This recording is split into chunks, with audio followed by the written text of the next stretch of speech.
Hello, children. I'm Anjaneyulu, your faculty of English from TPIS, Padmavati International School, Warangal. Today, we're going to discuss about success. Your students, I'm a teacher, and there will be farmers, doctors, engineers, professors, everyone in this world, they always dream about success. Nobody wants failures. Everybody wants to enjoy success in each and every attempt or endeavors they do. So once there was a king. He too thought of the same, how to be successful in life every time, in each and every endeavor. Then he thought, in order to be successful, I need to know three things properly. If I know what is the right time to begin something and whom I should listen to, and what is the most important thing to do for me in a particular situation. If I know these three things, I'll be successful in all my endeavors, thought the king. What are the three questions he wants to know the answer for? What is the right time to begin something? Which people he should listen to? And what is the most important thing for him to do in a particular context? So the king thought if he knew answers for these three questions, he would be successful all the time. So immediately the king announced in his country or in his kingdom that whoever answers these three questions properly would be given a huge amount of prize money. Then, what happened to his three questions? Who answered them? What answers he got to his three questions? To know all these things, we need to get into the lesson named Three Questions. So, children, today we're going to appreciate the story Three Questions. So, before we get into the lesson, let us know the meanings of some new words from the lesson.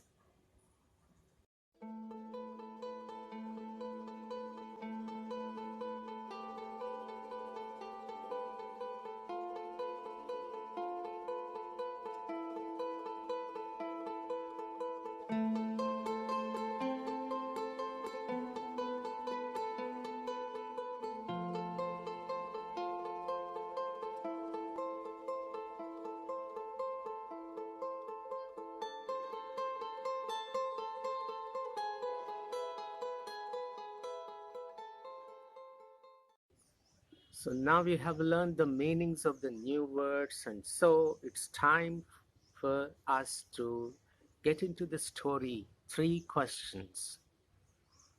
So when the king made an announcement through his messengers that he would offer a huge amount of money to those who would answer to his three questions correctly, many wise men came to the king. But surprisingly, all those wise men answered to his three questions differently. As an answer to his first question, what was the king's first question? What is the right time to do something or to begin something?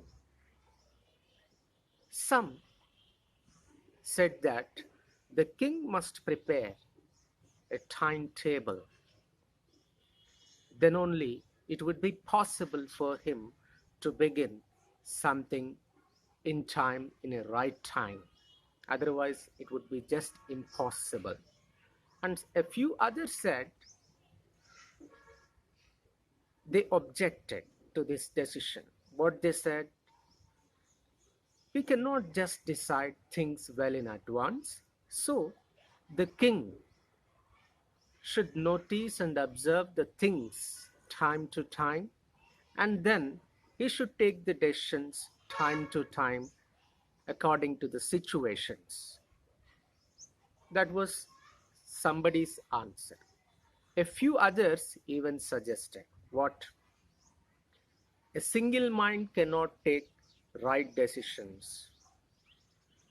So, a single mind means here king alone cannot take a right decision to start something. So, if he appoint a council of advisors, council means we have learned in the meanings, council, a group of members who advise. So here, some people suggested that the king must have a council of advisors so they can also give good advice as to when to start something new thing. Then a few others said that having a council of advisors is of no use because sometimes uh, situations will come in such a way that decisions have to be taken instantly and immediately. And in such situations, uh, it is not advisable to wait for the advice of the council. So, what they said, in order to start something in a right time, we must know the things of future well in advance. And for that, only magicians can know about the future. So they advised that the king must resort to magicians. Like that, different answers he got to his first question. And then coming to the second question, what was the king's second question? Whom he should listen? Who are the most important people for a king?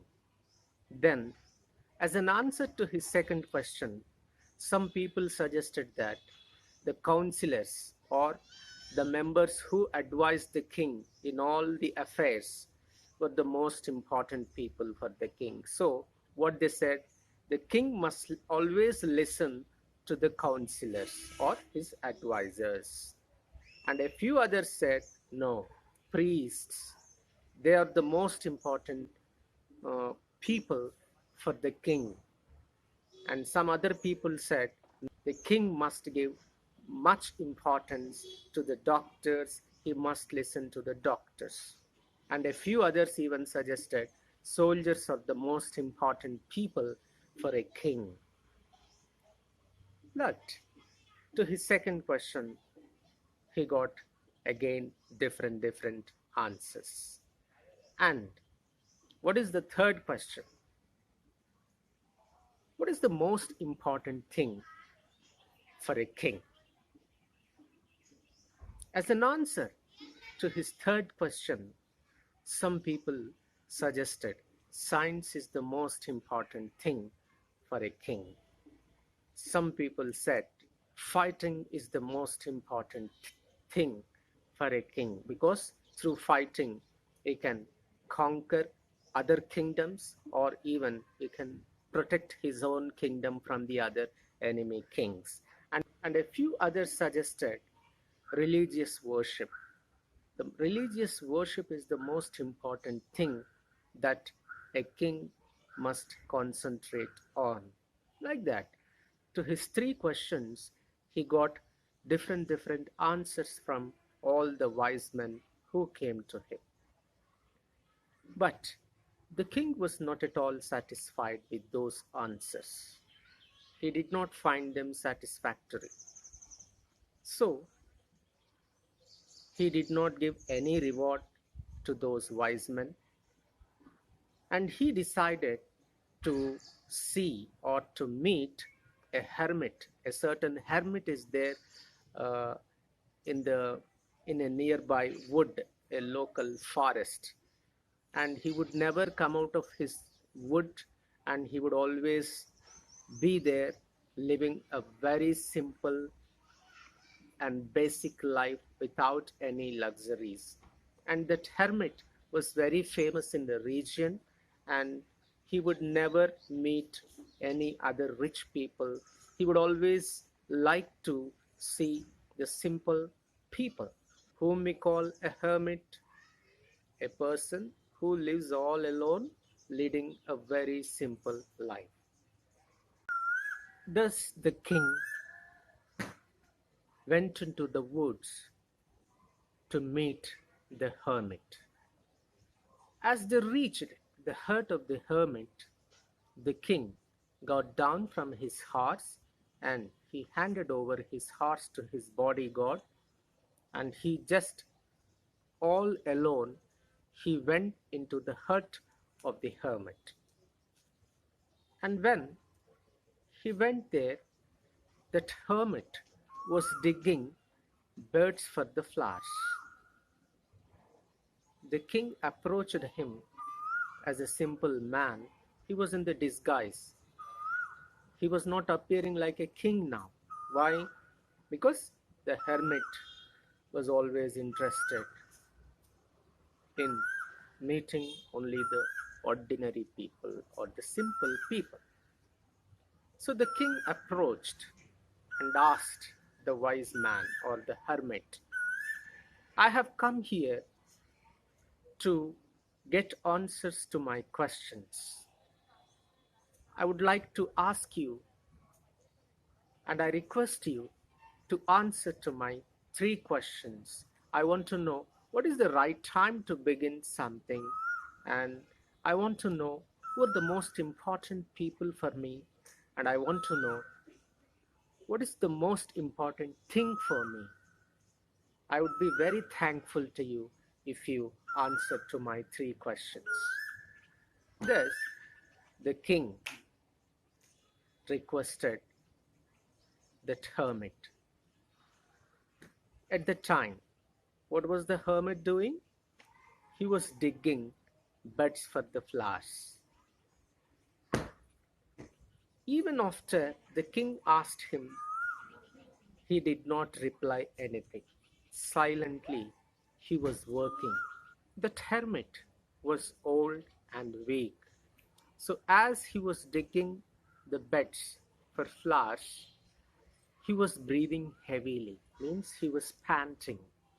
Seeing him, the king offered to dig in his place. After digging two beds, the king asked again his three questions. But the hermit was very silent.